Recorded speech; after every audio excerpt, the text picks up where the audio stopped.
आइए, स्वागत है आपका आज की अगली ऑर्गेनिक की क्लास में। आई होप आप लोगों ने पिछली क्लास में जो हमने होमवर्क दिया था वो आपने किया होगा। 2 होमवर्क थे, याद है आपको? हाँ, जिसने इसने किया उसे याद होगा। नीचे वाला पूछ रहा है क्या होमवर्क कौन सा था, याद करो क्या क्या होमवर्क था। एक था आपका इंटरमीडिएट स्टेबिलिटी का, याद है आपको? केटायन, रेडिकल, एनायन, इसकी स्टेबिलिटी ऑर्डर लगाने के लिए मैंने खूब सारे क्वेश्चन दिए थे आपको। और उसके बाद हमने चालू किया था एरोमेटिक, याद है आपको? हकल्स रूल, हकल्स नंबर, जिसने पढ़ा होगा उसे याद होगा।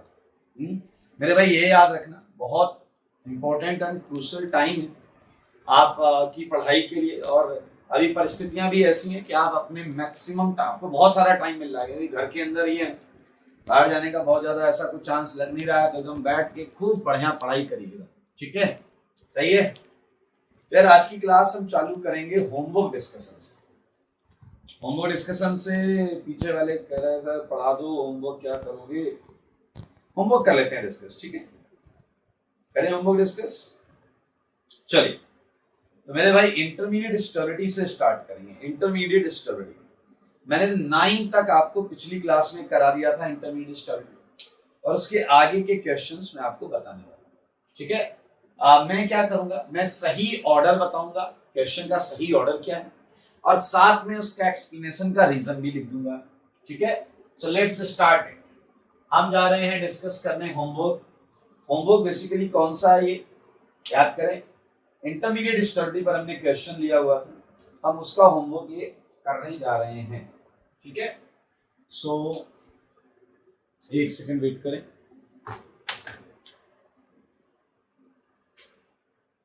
हाँ, let's start homework discussion. Intermediate stability है जैसा कि मैंने पहले बताया है, and starting with question number 10। 10th question जो है, देखिए क्वेश्चन आपके पास है, बहुत आराम से आप देख सकते हैं। आंसर है 1, 2, 3, और 11th का भी अगर आप आंसर देखें और 12th का आंसर हो तो 11th के पीछे रीजन है plus H effect, plus H effect, और उसमें भी जो डिसाइडिंग फैक्टर है वो है बॉन्ड स्ट्रेंथ, बॉन्ड स्ट्रेंथ, ठीक है? ये है 10th का आंसर। आंसर है 1, 2, 3, और 1, 2, 3 के पीछे क्या रिस्पॉन्सिबल है? देखिए रेजोनेंस किसी में नहीं हो रहा। 10वें क्वेश्चन को देख लो, 3 एल्काइल कैटायन दिए हुए, रेजोनेंस किसी में नहीं हो रहा है, तो हाइपर कंजुगेशन तीनों में हो रहा है। तो मेरे भाई उसके हिसाब से आंसर 11th का जो आंसर है वो मोटा मोटा 3 to 1 रहेगा, और आंसर के पीछे जिम्मेदारी किसकी है? प्लस आई इफेक्ट, ठीक है? क्योंकि रेडिकल बेसिकली डोमिनेट किससे होते थे? किससे होते थे बताइए? इंडक्टिव से। Resonance than inductive. हाँ, अगर कोई पूछा रेडिकल में हाइपर कंजुगेशन लगता है, बोलेंगे यस, लेकिन डिसाइडिंग नहीं होता। अगर हम बात करें 12th क्वेश्चन की, 12th होगा कार्बन आयन। कार्बन आयन में ना रेजोनेंस हो रहा है ना आपका क्या हो रहा है? Hyper conjugation. तो मेरे भाई यहां आपका जो आंसर आएगा दैट वुड बी व्हाट? 1, 2, 3, और ऑब्वियसली ये क्या है? प्लस आई इफेक्ट का इनवर्स, इनवर्स, क्योंकि प्लस आई इफेक्ट उसे क्या करेगा? डिस्टेबलाइज करेगा। मेरे भाई क्वेश्चन आपको याद होना चाहिए, याद करो, इसी पर आपको लगाने थे सारी चीजें। CH2, देखिए एक बार CH3 था, एक बार CD3 था, यहाँ पर क्या आ गया? पलट के लिख दो इसे आप, पलट के, ये ऐसा लिखा हुआ है CH3, CH2 plus, CD3, CH2 plus, CD3, CH2 plus. मेरे भाई क्वेश्चन आप अपनी कॉपी से देखो, तो ये इसका है केटायन का है, यहाँ पर रेडिकल लगा लो, उसका ऑर्डर ये, एनायन का ऑर्डर ये। अगर आपने कॉपी पे देखा हो तो 13th क्वेश्चन हमने क्लास में कर लिया था, 13th क्वेश्चन कर लिया था। 14, 15 का आंसर मैं बता दे रहा हूँ। 14 का आंसर बिल्कुल वही आएगा जो 13 का आंसर था, 3 to 1, और 15 का आंसर जो है वो आएगा आपका 1, 2, 3, और दोनों का रीजन सेम है। वो क्या है? हाइब्रिडाइजेशन। क्या है भाई साहब? हाइब्रिडाइजेशन। इस पर हमने बहुत अच्छा डिस्कशन किया था क्वेश्चन नंबर 13 पर, आप देख भी सकते हैं। हाइब्रिडाइजेशन से डिसाइडिंग फैक्टर आया है, हाइब्रिडाइजेशन से डिसाइडिंग फैक्टर आया भाई लोग। Now moving ahead for next question 16th। चलो मैं क्वेश्चन भी थोड़ा थोड़ा लिख देता हूँ। मेरे भाई बहुत आराम से क्वेश्चन कर सकते हैं। आप इस क्वेश्चन को देखिए, बताओ क्या इसमें कोई केटायन रेजोनेंस कर रहा है क्या? कोई केटायन रेजोनेंस कर रहा नहीं कर रहा है, हाइपर कंजुगेशन कर रहा है। इसके कितने अल्फा एच हैं? एक। इसके कितने अल्फा एच हैं? 3 3 2।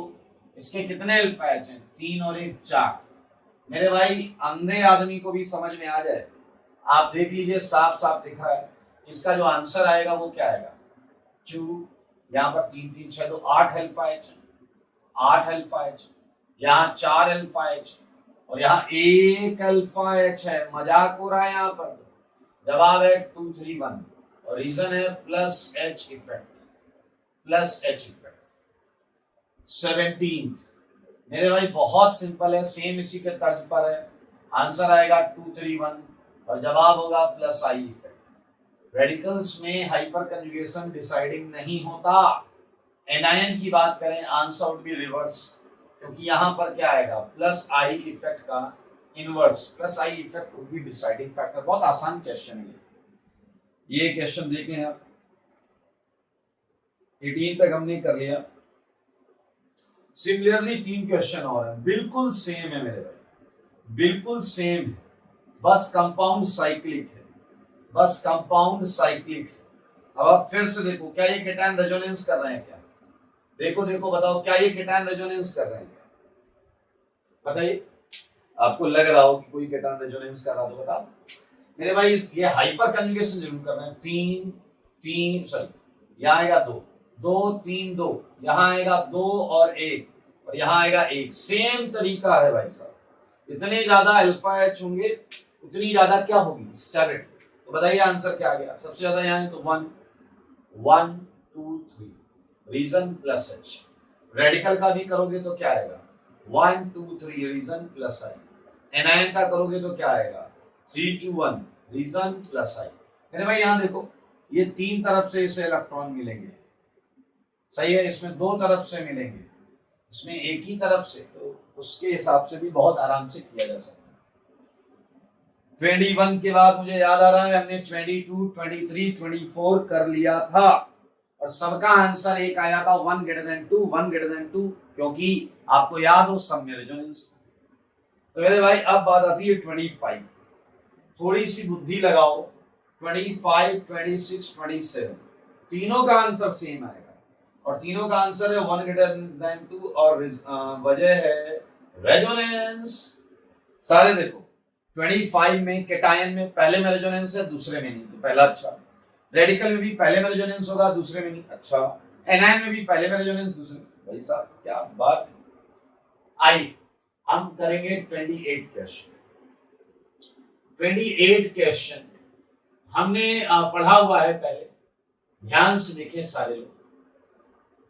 ये केटायन, आपको पता है ये केटायन किस ऑर्बिटल में होगा? ऑब्वियसली आउटर ऑर्बिटल में होगा, बाहर वाले ऑर्बिटल में। और अब याद करो, हमने एक चीज पढ़ी थी, S orbital character in outer orbitals, percentage S orbital in outer orbitals. याद करो, मैंने आपको बताया था कि 3 की रिंग की जो बाहर की बॉन्ड्स होती हैं, इनमें एस परसेंटेज एस बहुत ज्यादा होता है।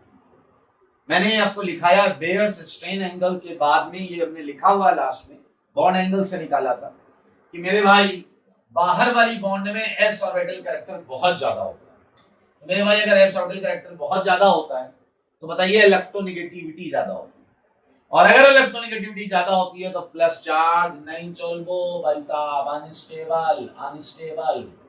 समझ में आया? तो इसका केटायन का आ गया क्या? 4 3 2 1। और देखिए प्राइमरी रीजन है परसेंटेज एस ऑर्बिटल। क्लियर?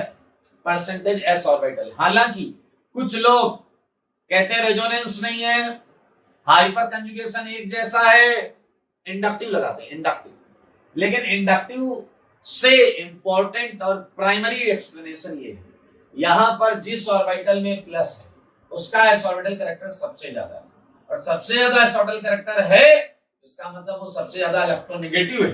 सबसे ज्यादा इलेक्ट्रोनेगेटिव है इसका मतलब उस पर प्लस स्टेबल नहीं होगा। तो मेरे भाई बहुत सुंदर क्वेश्चन है ये मोस्ट इंपॉर्टेंट क्वेश्चन की टाइपिंग है।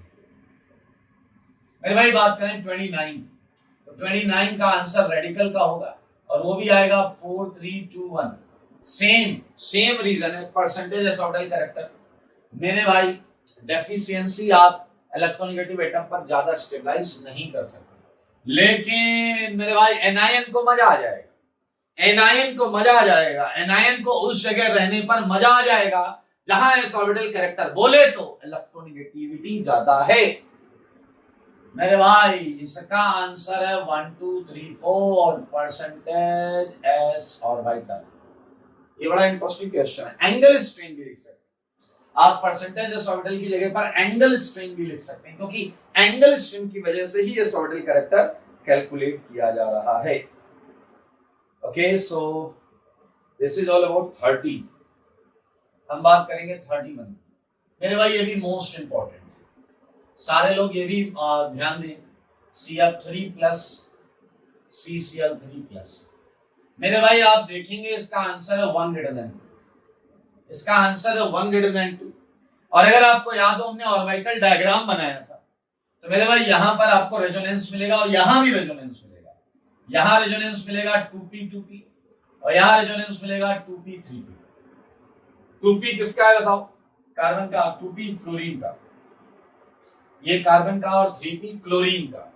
तो मेरे भाई आप देख सकते हैं CF3 प्लस CCl3 प्लस में दोनों में रेजोनेंस है। इसका ऑर्बिटल डायग्राम हमने बना रखा, बहुत सुंदर सा, कॉपी में है, मतलब मैंने करवाया था, आपने नहीं बनाया होगा तो नहीं होगा, बट ये क्वेश्चन है। तो मेरे भाई ये देखें 2p ओवरलैपिंग ज्यादा अच्छी होती है, दैट्स व्हाई ये 31 का आंसर। 32 की बात करते हैं। 32 है C का radical, CF3 dot CCl3 dot. मेरे भाई इसका आंसर है 2 greater than 1। बहुत मजेदार है, बहुत मजेदार है। वजह सुनना क्यों है 2 greater than 1, उसका रीजन। CF3 डॉट में सारे लोग देखिएगा रेजोनेंस है, रेजोनेंस है, और वो 2p रेजोनेंस है भाई साहब, रेजोनेंस है। रेडिकल फ्लोरीन के लोन पेयर ऑर्बिटल के साथ रेजोनेंस है, लेकिन समझदार के लिए क्या काफी है? चला गया आई डोंट अंडरस्टैंड। ओके, यानी कि आप इशारा नहीं समझ पाए। सारे लोग देखना, बहुत मजेदार है, बहुत मजेदार है। CCl3 डॉट के केस में रेजोनेंस होता है, लेकिन मेरे भाई डिफरेंट टाइप का रेजोनेंस होता है, मजा आ जाएगा आपको। देखना, ये है एक Cl का p ऑर्बिटल और ये है कार्बन का p ऑर्बिटल, तो ये इसे इलेक्ट्रॉन देता है क्योंकि ये डेफिशिएंट होता है। तो आप देखें 2p जो है ये ओवरलैपिंग है, लेकिन जब बीच वाले को इलेक्ट्रॉन मिलते हैं, बीच वाले को इलेक्ट्रॉन मिलते हैं, तो वो इलेक्ट्रॉन डेंस हो जाता है। बीच वाले पर माइनस आएगा, जैसे इलेक्ट्रॉन आएंगे तो वो अपने इलेक्ट्रॉन अगले Cl के वैकेंट D में भी डाल सकता है, अगले Cl के वैकेंट D में भी डाल सकता है। तो मेरे भाई it's a kind of 2p3d interaction.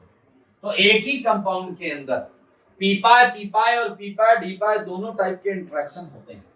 तो मेरे भाई एक तरीके से आप देखें, इस Cl ने धक्का मारा, पुश किया, और दूसरे Cl ने क्या किया? पुल किया। इस Cl ने क्या किया? पुश किया। दूसरे Cl ने क्या किया? बोलो, पुल किया। मेरे भाई इसलिए बेहतरीन बुक्स में इसे पुश पुल इफेक्ट लिखा जाता है, पुश पुल इफेक्ट। और याद रखें, radical with push pull effect is very very stabilized, बहुत ज्यादा स्टेबल। ये देखें एक सुंदर सा question, push pull effect. Why it is push pull? One Cl is pushing electrons while as another Cl is pulling electrons. That's why it can also be called as push pull effect.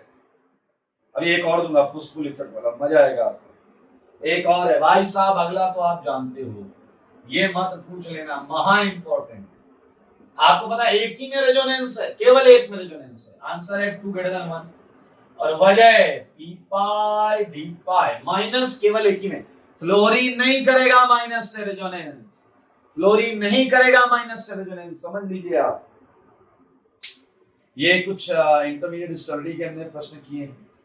हम प्रयास करेंगे कि हम आज 50 तक कर लें, बाकी क्वेश्चंस हम अगली क्लास में कर लें, ठीक है? तो ये क्वेश्चंस मैं हटा देता हूं, ये है होमवर्क डिस्कशन जो पिछली क्लास में मैंने आपको दिया।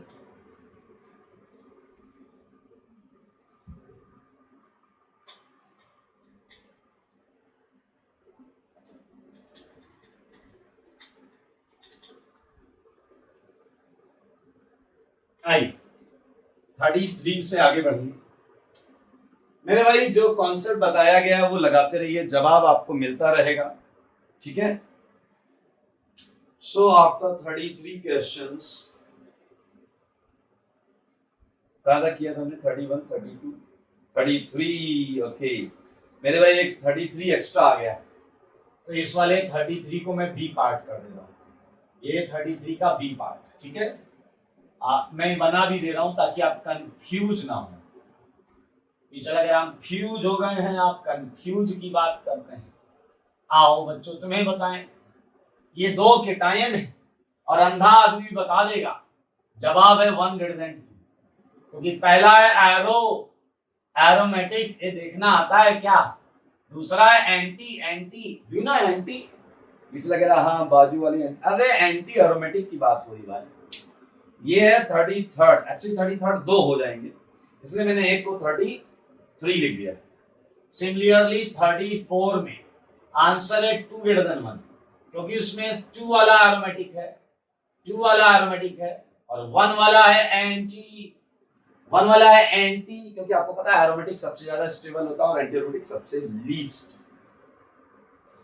आओ 35 देखो मेरे भाई। 35 बड़ा मजेदार क्वेश्चन है, ये आपको मन की आंखों से देखना पड़ेगा, ऐसे वैसे नहीं देखना, मन की आंखों से देखना। पहला फंडा, रेजोनेंस कहीं है, इधर है, रेजोनेंस कहीं है, इधर है, चुपी चुपी overlapping, singly bonded lone pair atom के बगल में पी आता है, तो इसका लोन पेयर पी में याद है क्या, तो फर्स्ट टॉप पर आ गया, और ऐसा है रेजोनेंस की वजह से, ऐसा है रेजोनेंस की वजह से। नाउ इसमें किसी में रेजोनेंस नहीं, इसमें रेजोनेंस नहीं है तो हाइपर कंजुगेशन लगाओ मेरे भाई। 2 alpha H 2 alpha H 2 alpha H 2 alpha H, hyper conjugation से भी कोई डिफरेंस नहीं है।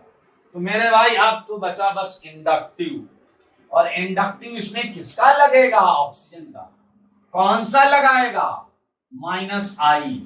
क्या तुम -I से केटायन स्टेबल करा सकते हो, -I से केटायन, ना ना ना, +I से होता था।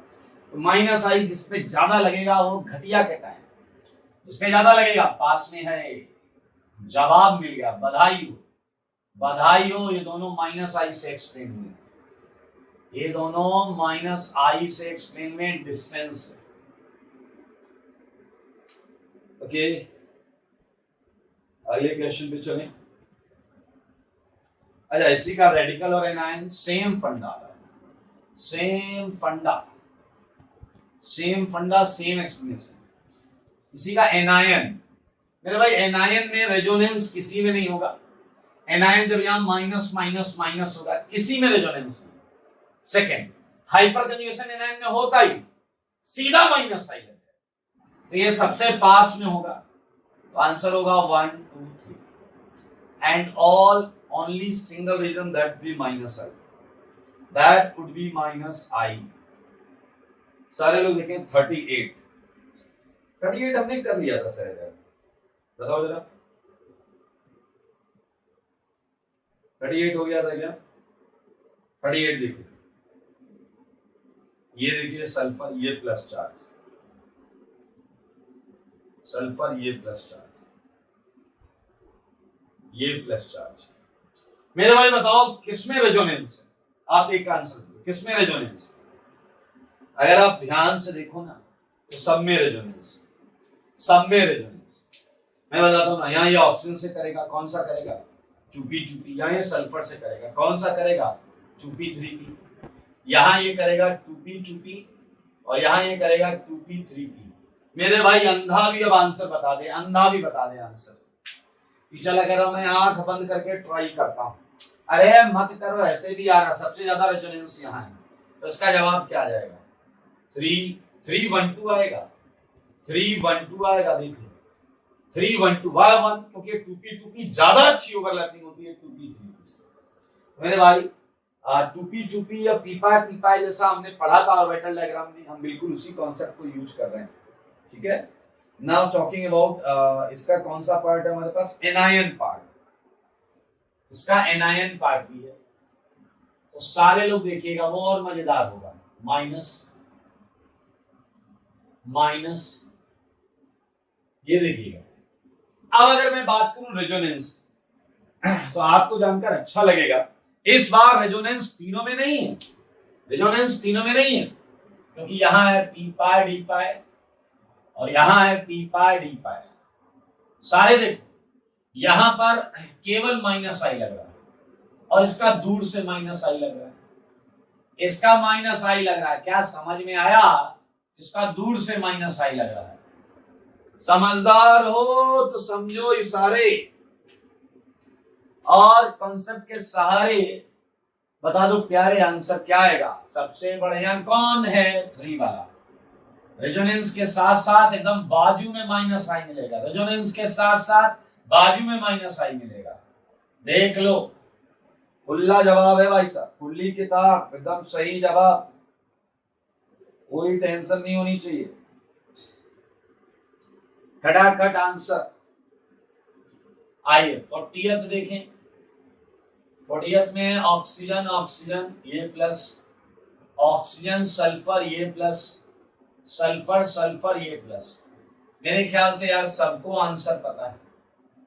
यहाँ 2p 2p 2p 2p 2p 2p 2p 3p 3p 2p 2p 3p। आप देख रहे हैं 2p 2p ओवरलैपिंग सबसे ज्यादा फर्स्ट में, और 41 करोगे तो आंसर आएगा 3 to 1, क्योंकि आपको पता है यहाँ क्या होगा, पी पाई डी पाई, यहाँ भी होगा पी पाई डी पाई, यहाँ होगा एक बार, यहाँ होगा 2 बार। माइनस वाले की बात होगी, 41 माइनस वाले की बात होगी। जब यहाँ माइनस होगा तो भाई साहब सेम कॉन्सेप्ट है, सेम सेम सेम। एक बार सारे बोलो, सेम सेम सेम कॉन्सेप्ट होगा। फिर मुझे याद है 42 हमने कर लिया था पिछली क्लास में, 43 कर लिया था, 44 कर लिया था। So now discussing about 45। 45 के लिए आपको 42, 43, 44 वाला कॉन्सेप्ट आना चाहिए। मैं आपको साफ साफ बता रहा हूं, ये लगा प्लस चार्ज और ये NO2। मैं क्वेश्चन लिख देता हूं, एक क्वेश्चन लिख देता हूं। ये है प्लस चार्ज, ये है NO2, ये है प्लस चार्ज और ये है NO2 और ये है प्लस चार्ज। पहली बात तो मैंने आपको जो बताई थी पिछली क्लास में वो याद होनी चाहिए कि ये प्लस चार्ज हाइब्रिड ऑर्बिटल में पड़ा है। किसमें पड़ा है? हाइब्रिड ऑर्बिटल में पड़ा है। ये प्लस पड़ा है हाइब्रिड ऑर्बिटल में, समझ में आया? ये हाइब्रिड ऑर्बिटल में प्लस चार्ज पड़ा हुआ है और इस पर नहीं लगेगा किसी भी लगे हुए ग्रुप का रेजोनेंस या हाइपर कंजुगेशन, नहीं लगेगा, क्योंकि रेजोनेंस और हाइपर कंजुगेशन इफेक्ट क्या होते हैं? पी ऑर्बिटल में डील होते हैं, पी और फाइनली पी ऑर्बिटल के साथ डील होते हैं। एंड हाइब्रिड ऑर्बिटल कभी भी रेजोनेंस या किसी भी टाइप के डिस्पर्जन, चाहे रेजोनेंस हो चाहे हाइपरकंजुगेशन, उसमें पार्ट नहीं लेते।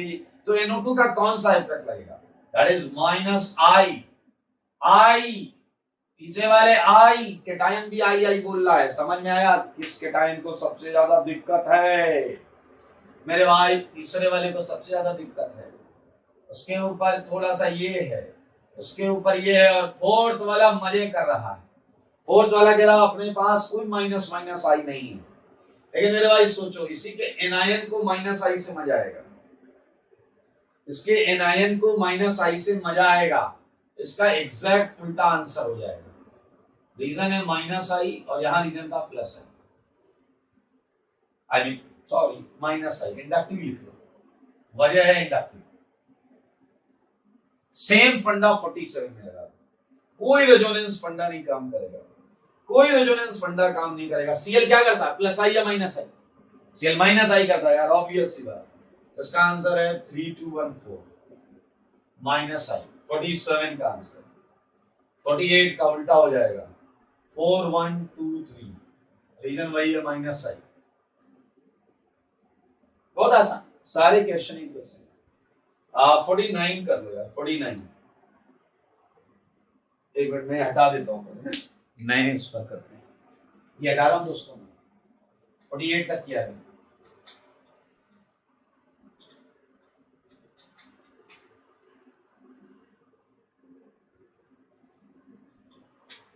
ओके चले भाई 49 देखो, 49 49 क्वेश्चन में फिर से हाइब्रिड ऑर्बिटल में चार्ज पड़ा हुआ है। हाइब्रिड ऑर्बिटल में चार्ज, ये क्या है? OMe। आपको पता है कोई भी ग्रुप हो किसी भी टाइप का, वो ना रेजोनेंस कर पाएगा ना हाइपर कंजुगेशन कर पाएगा, केवल होगा तो इंडक्टिव होगा, केवल होगा तो इंडक्टिव होगा। मेरे भाई साफ साफ देखो, ये माइनस आई कर रहा है और बहुत पास में लगा है, ये भी माइनस आई कर रहा थोड़ा दूर लगा है, ये प्लस आई कर रहा। अरे अंधे को भी समझ में आ गया सबसे अच्छा कौन है। देखो 3 सबसे अच्छा है, फिर 4 है, फिर क्या होगा आपका 2 होगा और 1 होगा। देखो यहाँ माइनस आई ज्यादा लगेगा, पास में से, पास में माइनस आई ज्यादा लगेगा। एंड एनायन हो गई हाफ सेंचुरी, हो गई भाई हाफ सेंचुरी। एनायन का आंसर क्या आएगा? उल्टा हो जाएगा, इसका उल्टा हो जाएगा 1 2 4 3, क्योंकि मेरे भाई माइनस आई वाले अब फेवर करेंगे, एनायन को माइनस आई वाले स्टेबलाइज करेंगे। चलिए मेरे ख्याल से 51 52 53 51 52 53 सबका आंसर है 1 ग्रेटर देन, और वजह है SIR, मतलब वही रेजोनेंस, वजह है SIR वही रेजोनेंस।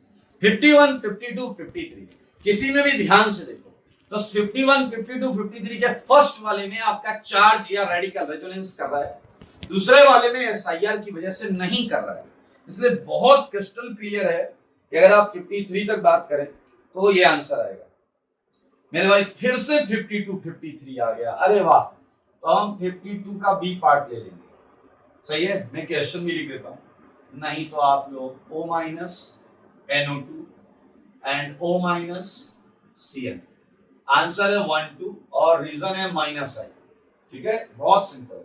53 का बी पार्ट, ये दो बार रिपीट हो गया, नंबर रिपीट हो गया, नंबर रिपीट हुआ, टेंशन मत लेना मेरे भाई, मजेदार चीज है ना। जैसे मैंने मिथाइल लगाया NO2 के और CN के उस पर, आंसर आ गया 2 ग्रेटर देन 1, क्योंकि देखना CN लीनियर होता है तो ये तो अभी भी माइनस R करता रहेगा, लेकिन NO2 प्लेनर होता है, पता है ना आपको मेरे भाई, ये केवल माइनस आई करेगा।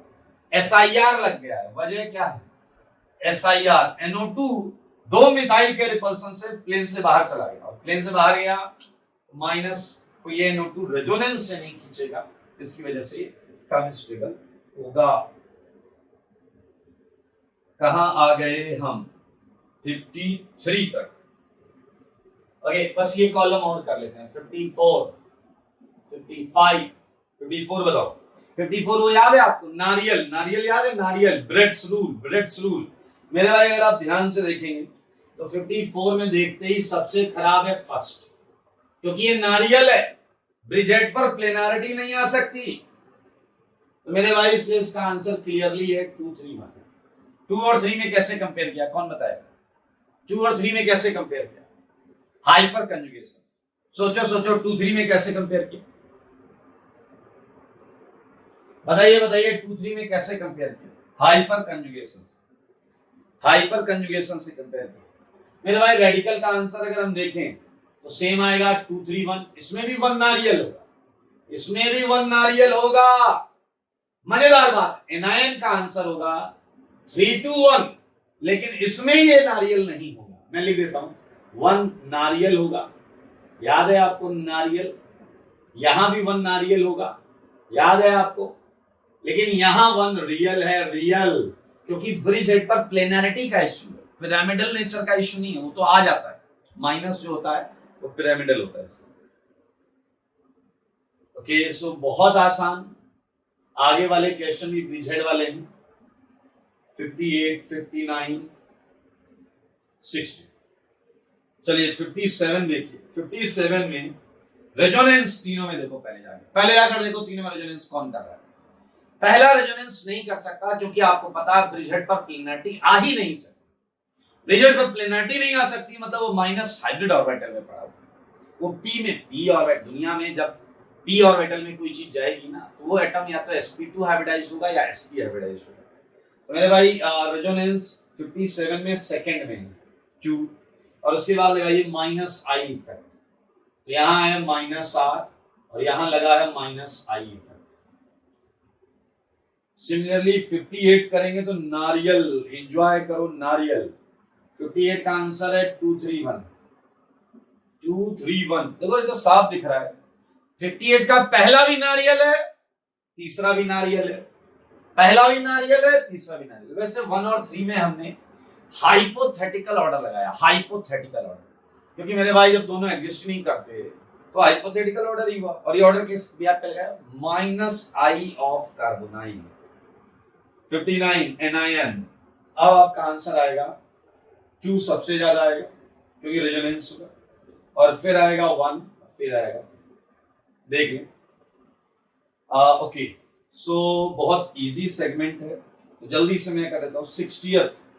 60th में अगर आप देखेंगे तो सेकंड वाला एंटी एरोमेटिक, सेकंड वाला एंटी एरोमेटिक है, इसलिए इसका आंसर है 132।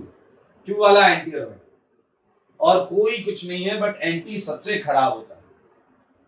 61 में अगर हम माइनस लगा लेंगे तो सेकंड वाला एरोमेटिक हो जाएगा, तो आंसर होगा 213। सेकंड वाला एरोमेटिक हो जाएगा। एरोमेटिक पढ़ा था भाई, इतना तो पढ़ा था। अच्छा, एंटी आप नहीं देख पा रहे हो तो अभी बस आप ये देखो कि जो एरोमेटिक नहीं है, अभी आज हम पढ़ लेंगे। वैसे 62 हमने किया हुआ है, कहां पर किया था? Sigma resonance. 62 63 वहां पर किया है हमने, सिग्मा रेजोनेंस में किया भाई, बोलो बोलो किया है।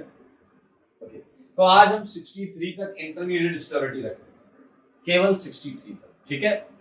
63 तक इंटरमीडिएट स्टेबिलिटी। तो इसके 8-10 क्वेश्चन वो कर लीजिएगा, और एरोमेटिक वाले क्वेश्चंस आप जरूर करके लेंगे। हालांकि एरोमेटिक क्वेश्चन में मैंने केवल 18 क्वेश्चंस आपको दिए हैं, अभी मैं और क्वेश्चंस दूंगा।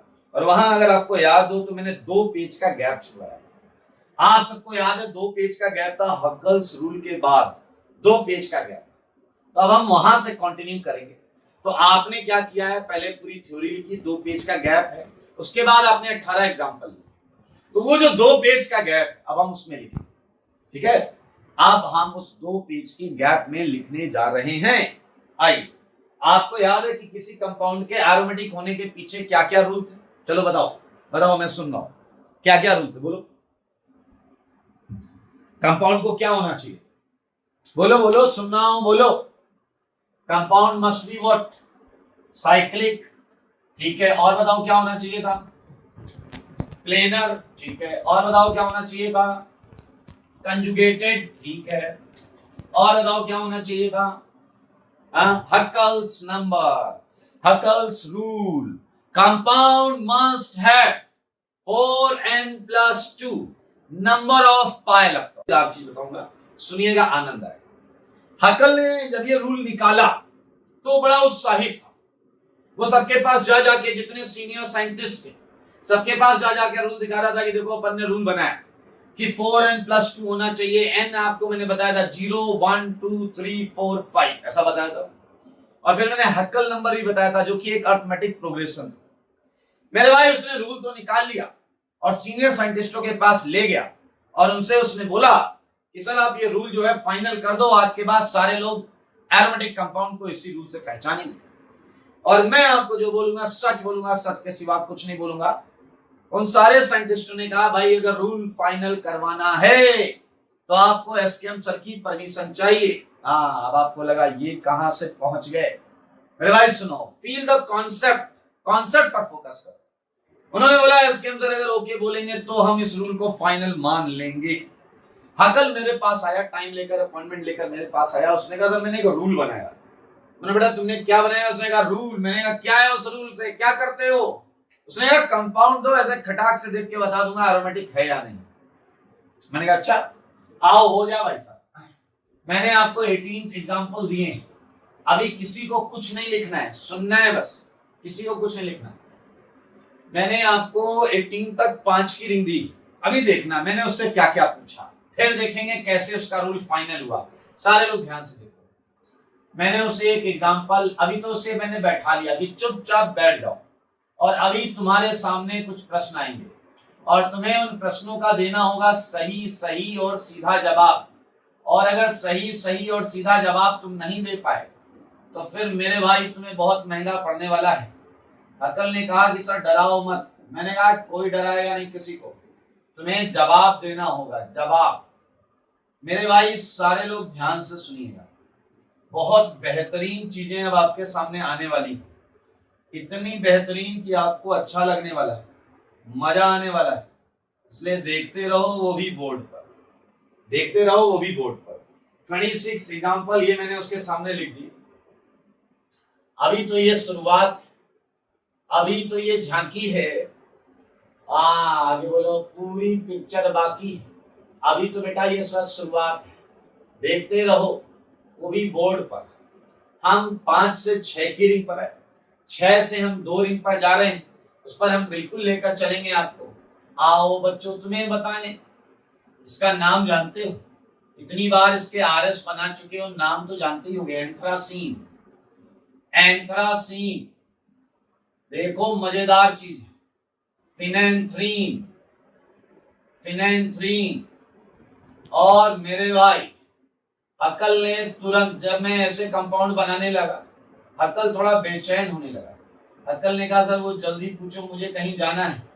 मैंने कहा बेटा मेरी जगह पर लोग आते अपनी मर्जी से हैं, लेकिन जाते मेरी मर्जी से। ओके आइए आप देखिएगा, थोड़ा वेट कर ले। मैंने हक्कल से कहा बेटा हक्कल चलो बताओ कि क्या 21 एरोमेटिक है क्या? ध्यान से सुनना। मैंने उससे पूछा बताओ क्या 21 एरोमेटिक है क्या? मुस्कुराया, कह रहा सर साइक्लिक है, चेक। प्लेनर है, चेक। कंजुगेटेड नहीं है। मैंने कहा क्यों नहीं है कंजुगेटेड? कह रहा ये बीच में sp3 कार्बन आ गए, दो बीच में 2 कार्बन sp3 आ गए, तो मेरे भाई इसका रेजोनेंस इससे हो ही नहीं सकता, इसका p ऑर्बिटल इससे टच कर ही नहीं सकता। उसने कहा जब ये कंजुगेशन नहीं है तो मेरे भाई इसने बोला सर ये एरोमेटिक नहीं है, नहीं है ये एरोमेटिक ना ना। और ये उसका जवाब सही था, उसका जवाब सही था। मैंने कहा बेटा एक और बताओ। कह रहा सर एक ही तो पूछना था आपको। मैंने कहा नहीं, 22 बताओ। उसने कहा साइक्लिक है, चेक। प्लेनर है, चेक। कंजुगेटेड है, इधर भी पी, इधर भी पी, इधर भी पी, इधर भी, हर जगह पी ऑर्बिटल। फिर उसने कहा इसके इलेक्ट्रॉन गिन लो, 2 2 4 2 6। बताओ 6 इज ए हक्कल नंबर और नॉट? 4n+2 = 6 कर दो। n आपका हमेशा इंटीजर होना चाहिए, नॉन फ्रैक्शन होना चाहिए, नॉन फ्रैक्शन। मेरे भाई आप देखें यहां इंटीजर आएगा तो मेरे भाई वो चिल्ला कर बोला एरोमेटिक है, ये एरोमेटिक। मेरे भाई एरोमेटिक है, अच्छी बात। मैंने उससे कहा बेटा एक और बताओ। उसने कहा सर आप पढ़ाते जा रहे हैं अपनी डिमांड। मैंने कहा 27 पढ़ा, 27 सारे लोग देख। उसने कहा साइक्लिक, प्लेनर, कंजुगेटेड सब चेक। उसने कहा इलेक्ट्रॉन गिनते हैं, पाई बॉन्ड कितनी? 1 2 3 4 5। 5 पाई बॉन्ड में इलेक्ट्रॉन कितने? 10। और बताओ 10 हक्कल नंबर होता है या नहीं होता है? 10 हक्कल नंबर होता है या नहीं होता? होता है मेरे भाई। 4n+2 = 10 कर दो, n आ जाएगा आपका 2। तो ये उसने कहा aromatic, aromatic 10 pi electron system है, 10 पाई इलेक्ट्रॉन सिस्टम है और ये एरोमेटिक। और उसने इस बार भी सही बोला उसने, लेकिन एक बात अपनी जो बोली तो मुझे उसमें थोड़े कम कॉन्फिडेंस दिखाई दिया।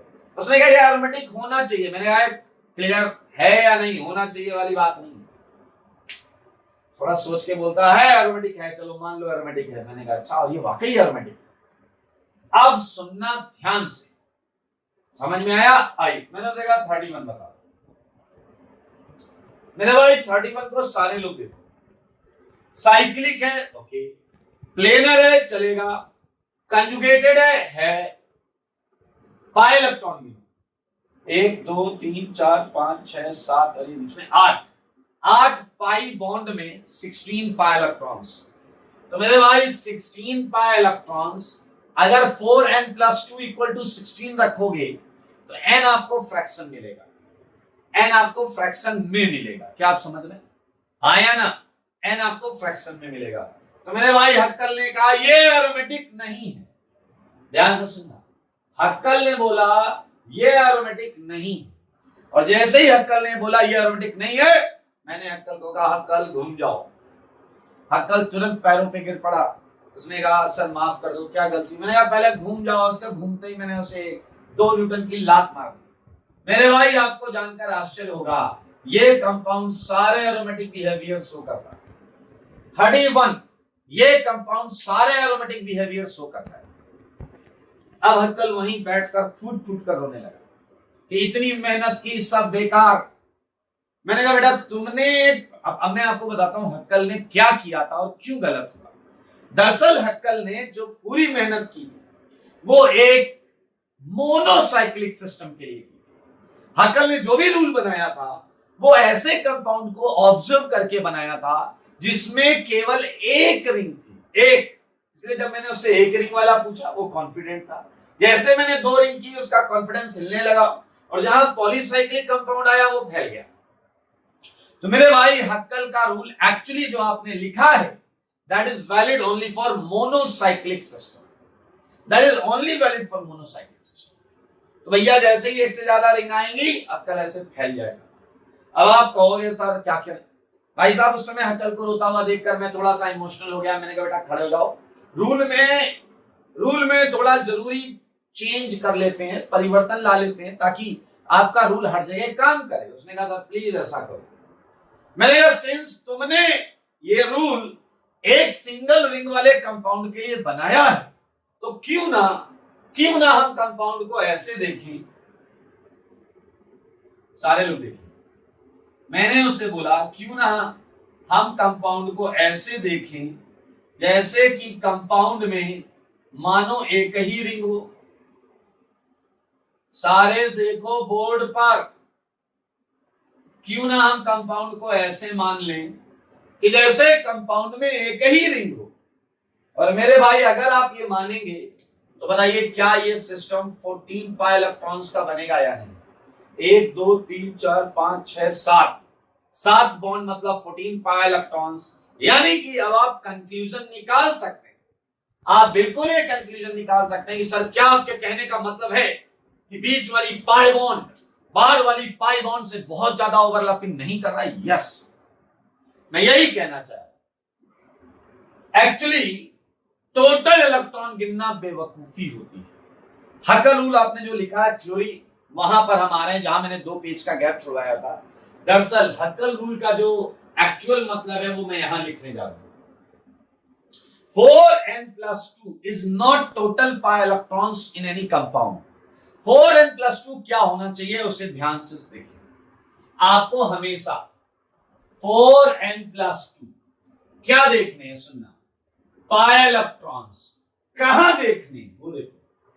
लार्जेस्ट सबसे बड़ा कंजुगेटेड भी हो। पेरीफेरी होती है बाउंड्री। ठीक है मेरे भाई, ये याद रखना कि इन तीनों का इंटरसेक्शन चलेगा। Largest, conjugated, periphery. केवल लार्जेस्ट लेकर मत भागना। लार्जेस्ट के साथ पेरीफेरी, एक इतनी बड़ी पेरीफेरी है, एक इतनी बड़ी पेरीफेरी। अगर ये वाली कंजुगेटेड है वो वाली नहीं है तो हमें इसी को देखना है, लार्जेस्ट कंजुगेटेड पेरीफेरी पर आपको 4n+2 number of pi electron देखने हैं। मेरे भाई ये है रूल, ये है काम का रूल। समझो बात को, क्वेश्चन के जज्बात। मेरे भाई इस रूल को आपको समझना होगा, मन से समझो। ये एरोमेटिक है। और अब अगर मैं आपसे पूछूं 32 तो मेरे भाई 32 में बीच में 2 कार्बन sp3 है, लेकिन सही मायने में हमें उन कार्बन को देखना भी नहीं, हमें उन कार्बन को निहारना भी नहीं। वो 2 कार्बन हैं वो हमारी काउंटिंग में आएंगे ही नहीं, क्योंकि लार्जेस्ट कंजुगेटेड पेरीफेरी में है 14 electrons. That's why it is aromatic, that's why it is aromatic. और सुन लो बात को, ये एरोमेटिक और ये क्वेश्चन भी 14 पाई इलेक्ट्रॉन सिस्टम का है। 14 पाई इलेक्ट्रॉन सिस्टम का। तो हक्कल रूल की असलियत जानना बहुत जरूरी था। और ये देखिए हमने असलियत यहां पर लिखी हुई है। 4n+2 पाई इलेक्ट्रॉन हमें चाहिए वो लार्जेस्ट कंजुगेटेड पेरीफेरी के होने चाहिए। एक बहुत अच्छा क्वेश्चन करा था। Look at 24। We have actually 2 boundaries देखो बाउंड्री कौन कौन सी, we actually have two boundaries. बताओ बताओ बताओ, बोल दो कौन कौन सी दो बाउंड्री हैं और तुम किधर देखोगे, बोल दो किधर देखोगे। हाँ आइए, एक आप देखें, आई होप आपको ब्लू कलर दिख रहा है। एक पेरीफेरी ये ब्लू लेवल वाली है, एक पेरीफेरी ये ब्लू लेवल वाली है, सारे देखो। और एक पेरीफेरी ये वाली है। तो मुझे बताओ, तुम रेड लेवल वाली पेरीफेरी के पीछे भागोगे या ब्लू लेवल वाली पेरीफेरी के पीछे भागोगे? देखो देखो आपके सामने प्रश्न, आप रेड लेवल वाली पेरीफेरी के पीछे भागोगे या ब्लू लेवल वाली पेरीफेरी के पीछे भागोगे, ये बताओ। अरे देखो ना क्या लिखा, लार्जेस्ट के साथ साथ कंजुगेटेड भी चाहिए। क्या ये रेड लेवल वाला कंजुगेटेड है क्या? इधर कंजुगेटेड है क्या? बोलो बोलो, है क्या कंजुगेटेड? नहीं है, नहीं है मेरे भाई। तो आपकी पसंद blue level periphery, blue level periphery. तो आपको जो इलेक्ट्रॉन्स देखने हैं वो इसके अंदर देखने हैं।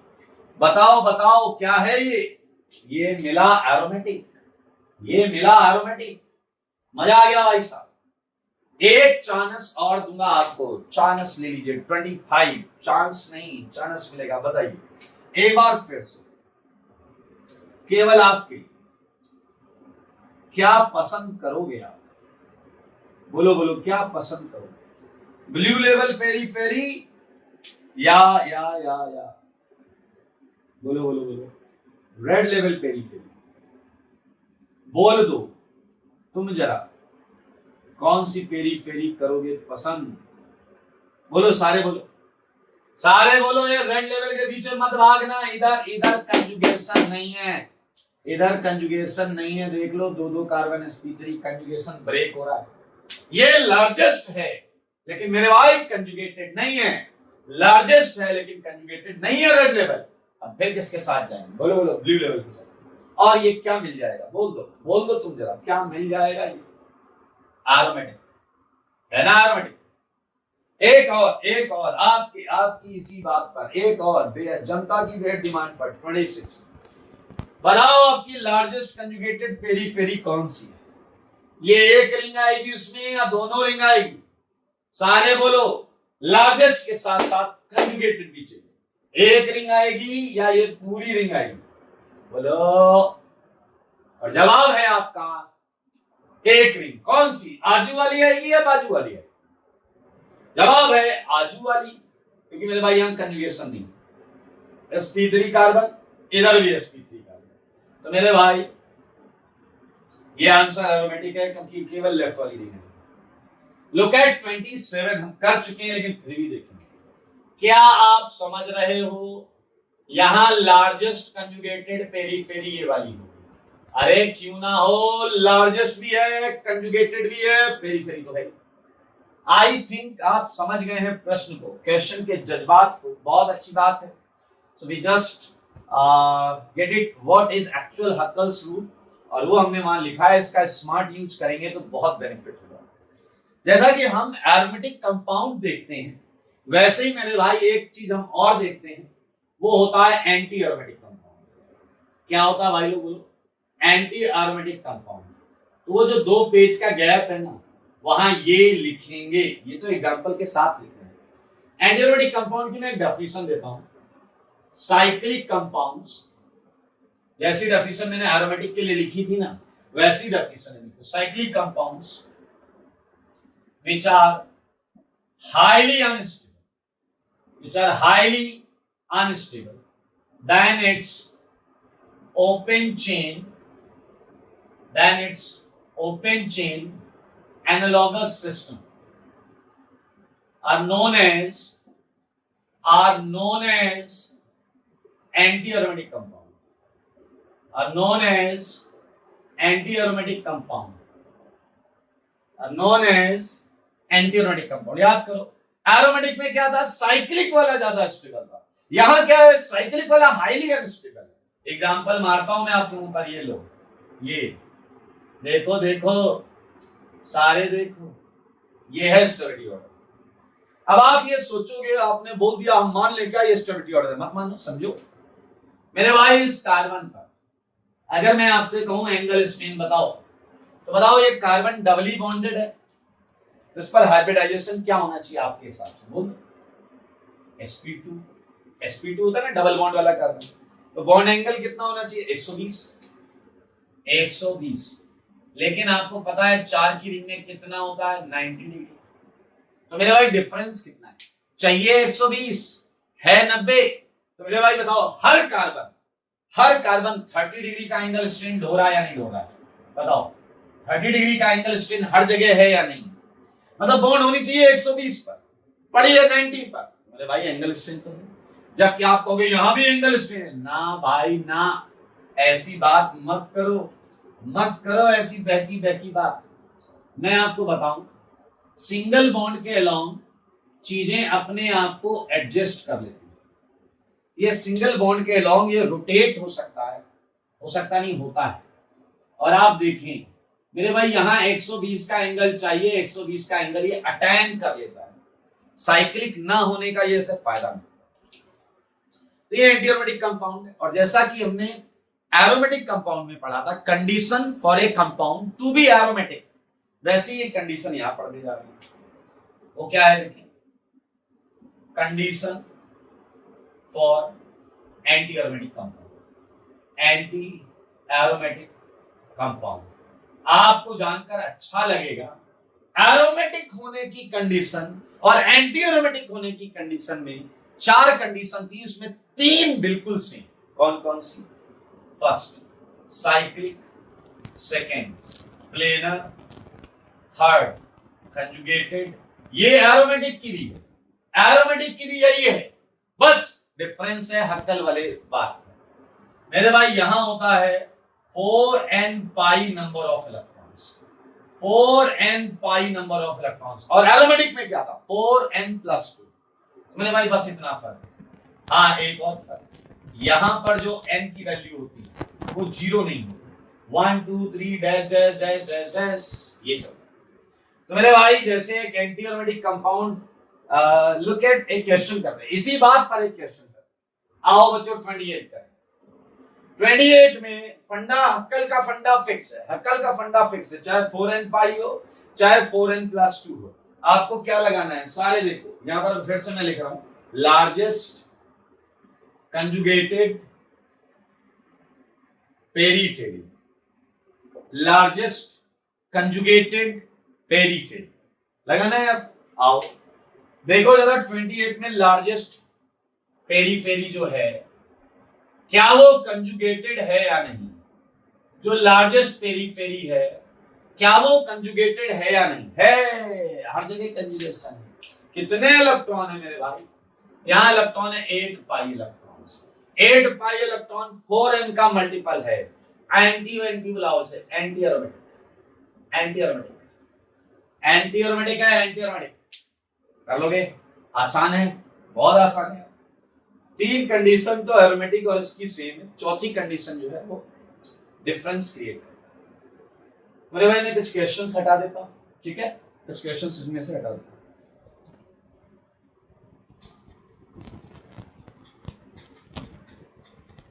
32 तक लिख लिया हमने।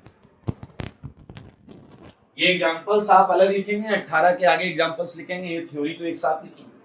मेरे भाई एंटी एरोमेटिक के लिए कुछ नोट में पॉइंट लिखे, बहुत मजेदार पॉइंट्स, आपको अच्छे लगेंगे, ध्यान से सुनना क्या है ये पॉइंट्स। पहला पॉइंट, अगर मैं बात करूं स्टेबिलिटी ऑर्डर की, stability order of analogous compound, सारे लोग देखेंगे एनालॉगस कंपाउंड, तो बताओ एक कंपाउंड एरोमेटिक है और एक कंपाउंड एंटी एरोमेटिक, तो कौन सा ज्यादा स्टेबल है, बोलो दोस्त। एक एनालॉगस का मतलब होता है कि एक जैसे कार्बन हाइड्रोजन नाइट्रोजन ऑक्सीजन रखने वाले, जो इसका कंपोजिशन है उसी के आसपास इसका कंपोजिशन होना चाहिए। अब एक ऐसा सेम कंपोजिशन में एरोमेटिक है और एक एंटी एरोमेटिक है, तो अंधा भी बता दे एरोमेटिक ज्यादा स्टेबल। मेरे भाई अभी आप एक और चीज पढ़ेंगे और वो होता है नॉन एरोमेटिक। तो ये स्टेबिलिटी ऑर्डर है, आप देख सकते हैं एरोमेटिक, नॉन एरोमेटिक और एंटी एरोमेटिक कंपाउंड के बीच में। एक बहुत मजेदार चीज सुनकर दिल खुश हो जाएगा मेरे भाई, एंटी एरोमेटिक कंपाउंड बहुत ज्यादा अनस्टेबल होते हैं। ये इतने अनस्टेबल होते हैं कि इसके बारे में एक बात श्योर है, इनके बारे में श्योर नहीं, इसके बारे में तो श्योर है, इनके बारे में श्योर नहीं है, इसके बारे में श्योर है। क्या ये इतने अनस्टेबल हैं कि ये एक्चुअली रूम टेम्परेचर पर एग्जिस्ट ही नहीं करता। बहुत important point. Anti aromatic compounds are highly unstable, सही है, and can't exist in its pure form at room temperature.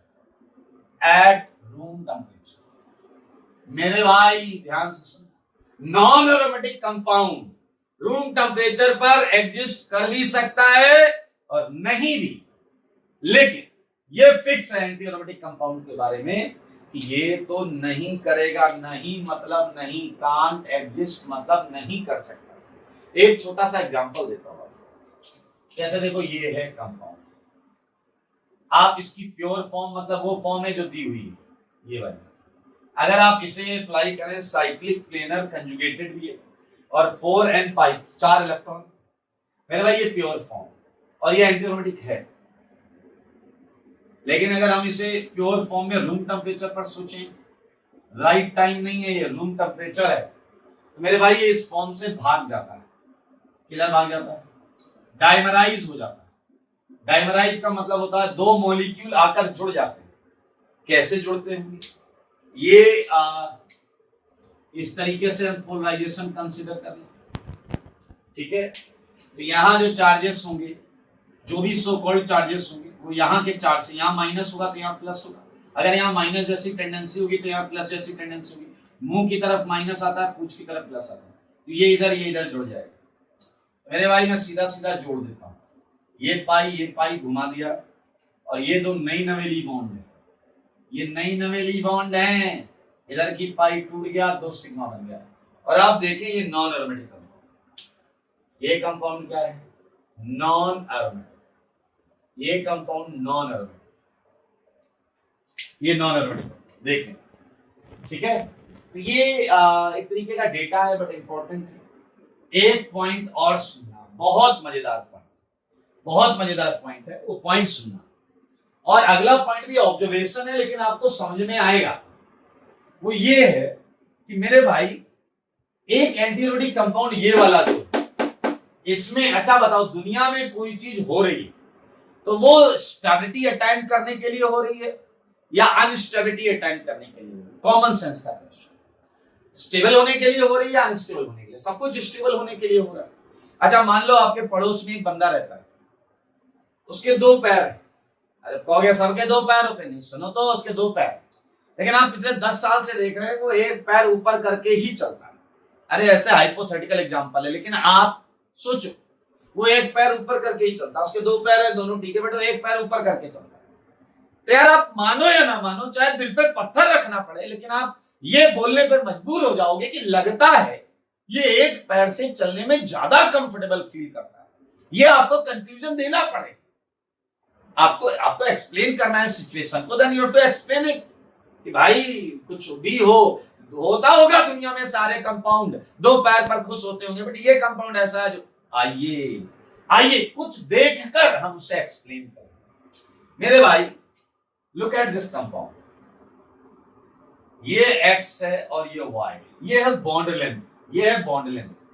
मेरे भाई एक्सपेरिमेंट सोच कि X और Y बराबर नहीं होते। अब है मजेदार चीज, ये एक्सपेरिमेंटल डेटा है,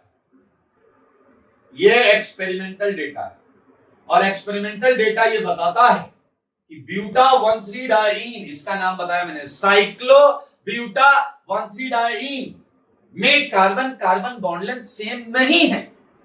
अब आप बुद्धि लगाओ, यहां भी p ऑर्बिटल, यहां भी p ऑर्बिटल, यहां भी p ऑर्बिटल, यहां भी p orbital, PP 4 p orbital है, ये PP टच कर रहा है तो इसे भी टच करना चाहिए था, लेकिन ये टच नहीं कर पा रहा है उस एक्सटेंट में जिस एक्सटेंट में ये कर रहा है, क्योंकि अगर ये उसी एक्सटेंट में कर रहा होता तो बॉन्ड लेंथ सेम आनी चाहिए थी, लेकिन बॉन्ड लेंथ सेम नहीं आई। कंक्लूड करो इसके क्या मतलब हुआ, क्या यहां पर चारों p ऑर्बिटल सेम एक्सटेंट तक ओवरलैप कर रहे हैं? जवाब है नहीं कर रहे हैं, ये तो फैक्ट दिख रहा है, क्योंकि अगर ओवरलैप कर रहे होते तो बॉन्ड लेंथ क्या होती, सेम होती। तो मेरे भाई अब ऑर्बिटल को रेजोनेंस का मौका था, लेकिन उसने रेजोनेंस नहीं किया। तो दुनिया में हर चीज स्टेबिलिटी के लिए होती है, तो यानी कि एंटी एरोमेटिक कंपाउंड रेजोनेंस ना करके स्टेबल है। मेरे भाई ये बहुत बुक्स में लाइन लिखी है, समझ लें, इस तरीके से कंक्लूड किया जाता है। मैं लिख रहा हूं बॉन्ड लेंथ डेटा सजेस्ट, ये क्या सजेस्ट करता है, दैट anti-aromatic compounds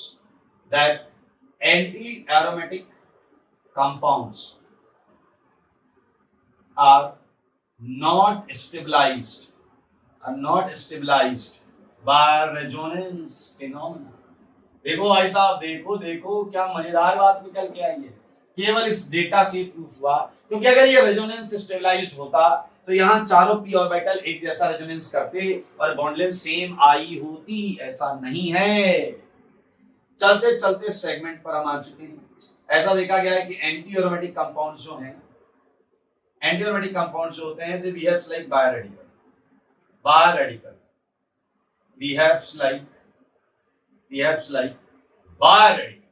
की तरह बिहेव करते हैं। बायोरेडिकल का मतलब हुआ इसमें अनपेयर्ड इलेक्ट्रॉन होता है। क्या होता है इसमें, अनपेयर्ड इलेक्ट्रॉन। ओके, तो मेरे भाई ये एक सिंपल सी चीज आपने यहां अभी भी समझी। एंटी एरोमेटिक कंपाउंड की कुछ इंफॉर्मेशन थी इंटरेस्टिंग, वो मैंने आपको दी। अब एक लास्ट और छोटी कैटेगरी है, 2 मिनट की कैटेगरी है, नॉन एरोमेटिक कंपाउंड। आपको याद होगा मैंने बोला था एरोमेटिक होता है, ये पढ़ लिया नॉन एरोमेटिक कंपाउंड। इसकी डेफिनेशन भी बहुत आसान है, जो कंपाउंड एरोमेटिक ना हो और एंटी एरोमेटिक ना हो, नॉन एरोमेटिक। इसकी कंडीशन भी कोई नहीं है, आप बस चेक करना, अगर वो एरोमेटिक नहीं है और एंटी नहीं है तो non aromatic. Compounds which are neither aromatic and nor anti aromatic, सही है, are known as non-aromatic compound। एक मजेदार ऑब्जर्वेशन है, मजेदार। मुझे एक बात बताओ, मैंने आपको साइक्लो कंपाउंड दिया, 3 की रिंग, 4 की रिंग, 5 की रिंग, 6 की रिंग, 7, 8, 9, 10, 11, 12, खूब सारी रिंग। बताओ कौन सी रिंग प्लेनर रहने के, अच्छा इन रिंग्स में डबल बॉन्ड भी है, इन रिंग्स में पाई बॉन्ड भी है, तो बताओ अगर मैं आपसे पूछूं कि कौन सी रिंग के प्लेनर होने के चांसेस ज्यादा हैं, छोटी वाली रिंग के या बड़ी वाली रिंग के? तो ऑब्वियस सा सवाल है, रिंग छोटी होगी तो कार्बन कम होंगे, 3, 4, 5, 6, 7, इसमें कार्बन कम होते हैं और डबल बॉन्ड की वजह से प्लेनारिटी आने के चांसेस होते हैं। इसलिए छोटी रिंग्स यूजुअली प्लेनर रहती हैं, बस बड़ी वाली रिंग्स जो उनके पास दोनों ऑप्शन, वो प्लेनर हो भी सकते हैं और नहीं। आओ मुझे बताओ, सबसे स्टेबल है एरोमेटिक और सबसे अनस्टेबल है एंटी एरोमेटिक। आपको याद है एरोमेटिक होने के लिए भी कंपाउंड को क्या होना चाहिए, प्लेनर, और एंटी एरोमेटिक होने के लिए भी क्या होना चाहिए, प्लेनर, और इसके लिए नॉन प्लेनर। मेरे भाई ये तो तभी होगा जब ये दोनों ना हो, और ये दोनों कब नहीं होंगे, जब नॉन प्लेनर कंपाउंड मतलब तुरंत नॉन एरोमेटिक, वो ना एरोमेटिक हो पाएगा ना एंटी। सोचो कोई भी कंपाउंड स्टेबल होना चाहता है या अनस्टेबल, सोच कर, स्टेबल होना चाहता है या अनस्टेबल, स्टेबल। सोचो अगर रिंग बड़ी हो गई, अगर बड़ी साइज की रिंग है, तो मेरे भाई वो कभी भी एंटी एरोमेटिक नहीं होना चाहिए, वो या तो एरोमेटिक होना चाहेगा या सीधा नॉन एरोमेटिक हो जाएगा। सुनना कैसे, अगर उसके अंदर 4n+2 का पाई इलेक्ट्रॉन सिस्टम आ रहा है तो बड़ी रिंग एरोमेटिक बनने में ज्यादा फायदा स्टेबल होगी। लेकिन अगर बड़ी रिंग में 4n पाई का मल्टीपल आ रहा है तो मेरे भाई बड़ी रिंग होने की वजह से उसके पास ये चांसेस हैं कि वो अपने आप को प्लेनैरिटी छोड़ दे, नॉन प्लेनर हो जाए, क्योंकि दुनिया की कोई चीज अनस्टेबल होना नहीं चाहती। इसलिए मेरे भाई एक बहुत इंपॉर्टेंट पॉइंट है, लार्जर रिंग्स मैं ले सकता हूं कार्बन एटम जो हो वो ग्रेटर आर इक्वल देन 8 या 8 से बड़ी रिंग की बात हो रही है। Larger rings could be either aromatic और नॉन एरोमेटिक भाई बहुत मजेदार पॉइंट है, बहुत मजेदार और बहुत इंपॉर्टेंट पॉइंट है। तो इस पॉइंट को आप अपने दिमाग में रखेंगे। कहाँ रखेंगे? पिछला कह रहा बहुत जगह उधर रख लेंगे, कोई दिक्कत नहीं। आओ एक और पॉइंट है कि नॉन एरोमेटिक कंपाउंड इसकी स्टेबिलिटी के लिए कुछ श्योर मत होना, may not be stable at room temperature। वो अलग बात है। आप किसी भी नॉन एरोमेटिक कंपाउंड के बारे में देखकर कमेंट नहीं कर पाओगे कि ये स्टेबल है रूम टेम्परेचर पे या नहीं। अगर स्ट्रक्चर दिए गए होंगे तो आप केवल एंटी एरोमेटिक कंपाउंड को ही देखकर बता पाओगे कि ये रूम टेम्परेचर पर स्टेबल नहीं है।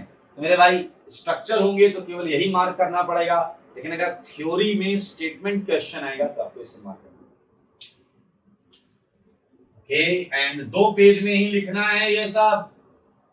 एंड द लास्ट पॉइंट एक छोटा सा पॉइंट और चलता है और वो पॉइंट है क्वासी एरोमेटिक। क्या है भाई लोग? Quasi aromatic compound.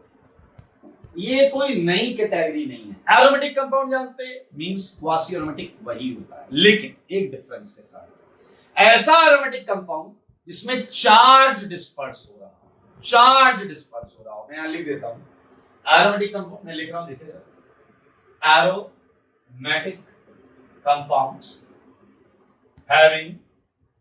having charge dispersion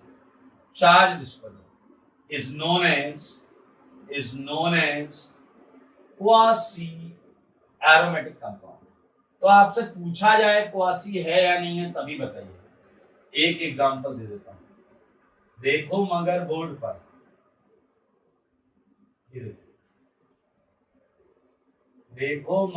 पर, मेरे भाई ये कंपाउंड का जो आरएस है, इसे अगर आप थोड़ा मन से देखें, क्या आप देख पाए? क्या आपको पता है कि इसमें एरोमेटिसिटी में ये प्लस चार्ज घूमेगा, एरोमेटिक भी है, 6 पाई इलेक्ट्रॉन सिस्टम, तो ये एरोमेटिक भी है। तो मेरे भाई हमने एरोमेटिक की थ्योरी कर ली और हमने एग्जांपल शायद 34 के आसपास किए हैं। तो अब आप सारे कंपाउंड्स में aromatic, anti aromatic, non aromatic ये निकाल के लाएंगे। इंटरमीडिएट स्टेबिलिटी के बचे हुए क्वेश्चन और ये हम अगली क्लास में डिस्कस करेंगे। नेक्स्ट क्लास में मैं ये एग्जांपल्स, इसके और एग्जांपल्स करेंगे, 20 एग्जांपल्स एरोमेटिक के और करेंगे, और उसके बाद हम चालू करेंगे most important acid and base theory. ठीक है, क्लियर है? Acid and base theory. तो आज के लिए मेरे भाई इतना ही, और होमवर्क आपकी कॉपी में भी ज्यादा चलेगा, फिर मैं धीरे से सीट में होमवर्क चालू करूंगा। ठीक है, पहले कॉपी एकदम जबरदस्त मेंटेन करके रखिए। आज के लिए इतना ही। स्वस्थ रहें, मस्त रहें और पढ़ाई में व्यस्त रहें।